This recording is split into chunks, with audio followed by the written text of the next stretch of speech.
Hi, I'm Osman. I'm an energy healer on a master level with telepathic capabilities, specializing in critical care recovery and terminal illnesses, among a host of other physiological, psychological, and even spiritual ailments, especially um, uh, treating advanced um, uh, or complications from involuntary Kundalini activation.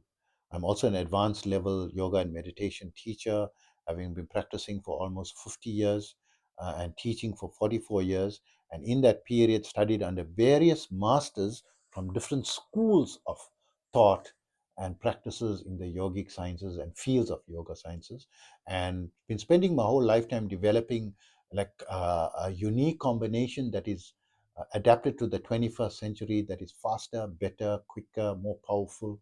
And I've got students from over 100 countries. Not uncommon for my students, although results vary according to people, but not uncommon for my students to have out of body experience within 1 to 2 days, and to have experienced the breathless state within a 12-month period, right?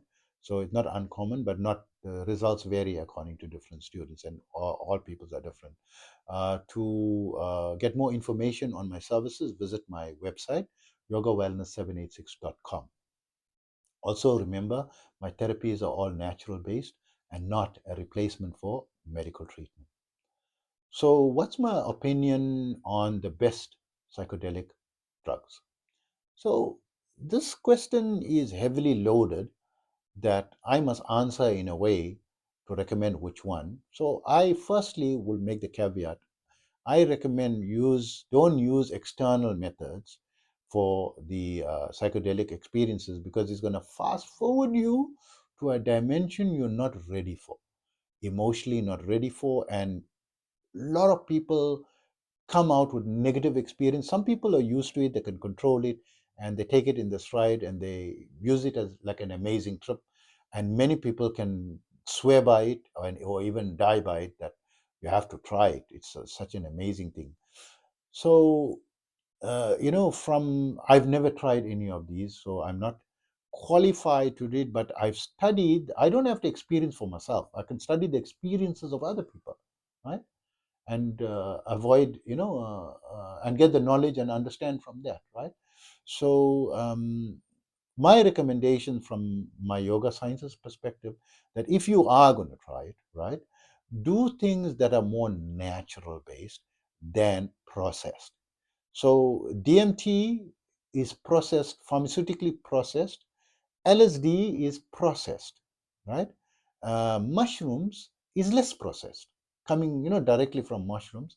So when we look at a scientific perspective on the scale of drugs in harmfulness scale, so there's a schedule. You can go online and search for the schedule. Mushrooms is one of the lowest, and worse than mushrooms is tobacco and alcohol, which are legal drugs, right? And but of course, it takes you to a level. The reasons it's illegal in most countries. It's legal in Netherlands, by the way. But the reason, and it's legal in certain states in the U.S. I think 2 states mushrooms are legal. You can Google which states, right? And it is more natural, and it's going to be more effective. And a good example of someone who that I know from a scientific community that tried it under a clinical environment, in a in he mentioned, with all the safeguards in place, is a Dr. Koch, right? A colleague of Dr. Andrew Huber from Stanford University.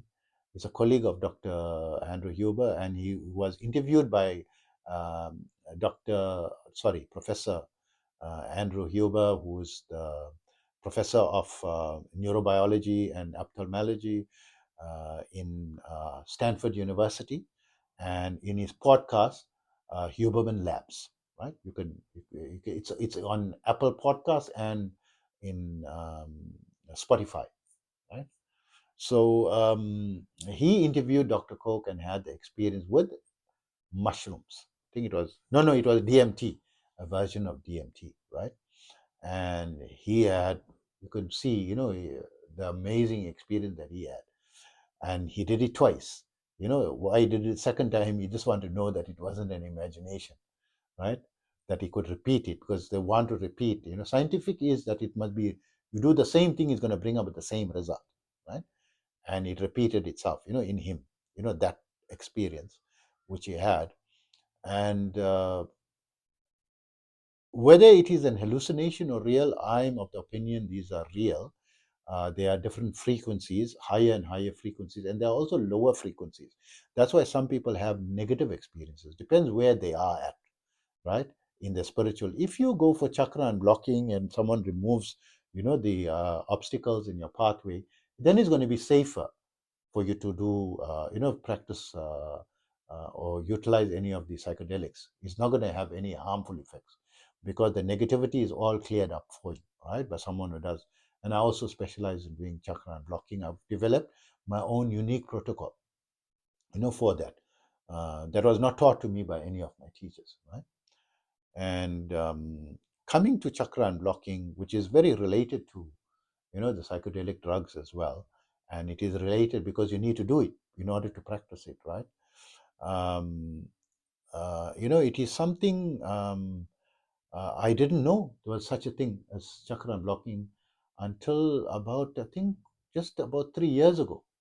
I learned about it, right? I'm teaching, and I never come up, strangely, never come across it, but I wasn't going with the current, spirituality people, online. I was sticking to the traditional methods. And the traditional, the thing, there is no such therapy as chakra and blocking, you know, in the yoga sciences. I wasn't learning healing there. And I learned healing from Qigong, Chinese practice.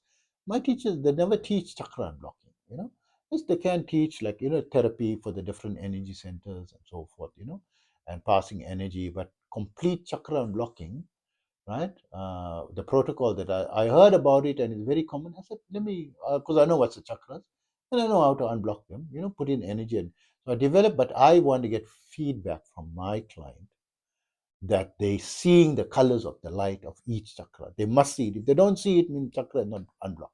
How are you going to know that the chakra unblocking is effective, right? Because the chakra is something spiritual.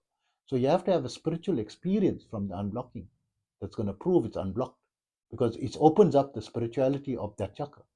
And when it opens, you're going to see it's also associated with the color. You see the color associated to the chakra when it's unblocked. You must see it in your mind's eye, in your third eye, right? So you won't see like an eye opening. You close your eyes and you still see the color, amazing color appears in front of you, right? How it's appearing, right? Whether your eye is closed or open, it will still appear, right? But closed is going to make it easier so you don't distract, with the light that's outside to be sure that you're seeing it, right? So this needs to be done, chakra unblocking, and try something that is more natural, that is not artificial, which is mushrooms, right? And from the drug scale, mushrooms are least harmful, right? From the scale of harmfulness of drugs, they fall under the least harmful scale, right? There's a number of other less harmful drugs as well, but mushroom is also one of them on the least harmful, which is less harmful than tobacco and alcohol, which is much higher up on the harmfulness scale, right? So it is something harmful. Don't put harmful things into your body like alcohol, tobacco, because on the scale of harmfulness, it is quite potently harmful, right? To your physiology and your psychology, right? So if you have to use any of the psychedelic drugs, I would recommend mushrooms. And it is legal in the go to a place where it's legal. Right? Don't do it illegally.